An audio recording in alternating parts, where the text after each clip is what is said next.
Okay, with such a resounding defeat, criticism of the recall process is likely to get a whole lot louder now. One of those calling for reform to the recall process is Thad Kousser, professor and chairman of the political science department at UC San Diego. Kousser joins us now. Thanks again for joining us. What a night, but what does this mean? Is this recall process broken in California in your mind? Well, I think the recall process has always had its advantages and its flaws, right? It's never quite lived up to that idea of a pure expression of the popular will to throw out someone who's criminal or corrupt, right? That was the way that the first recall in California history was used. Back over a century ago, it threw out a member of the legislature who had been convicted of corruption in a savings and loan scandal.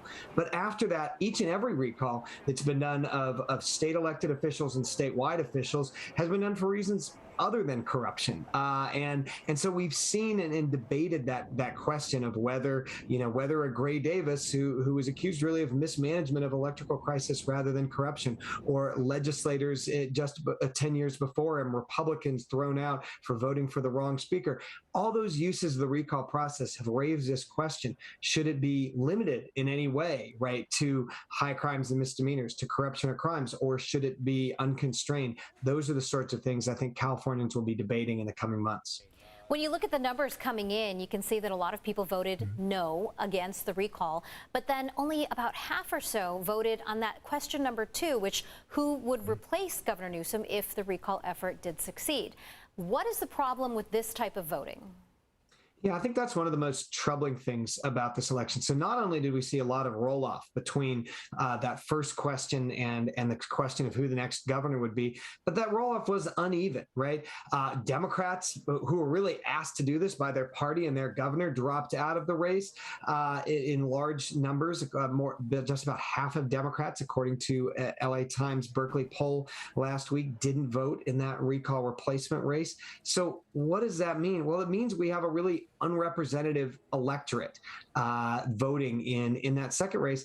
And even if I think by the time all is said and done and we know the numbers of what this electorate looked like, it'll look a lot less like a microcosm of California than the elections that we see in even years. And so one of the ideas that people proposed is, instead of having these recall elections held in odd years in an odd month, right, September of 2021, why don't we limit recalls to the next even year election when it's a presidential race, and that generally brings out a bigger and a broader and more representative electorate.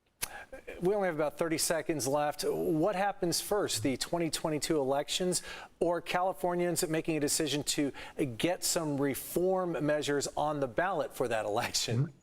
Yeah, they'd likely happen at the same time. You can't change the recall process without a vote of the people. If there's going to be reform, it'll have to come either out of the legislature or an independent commission that would put those ideas in front of voters and give them the ultimate choice in November 2022.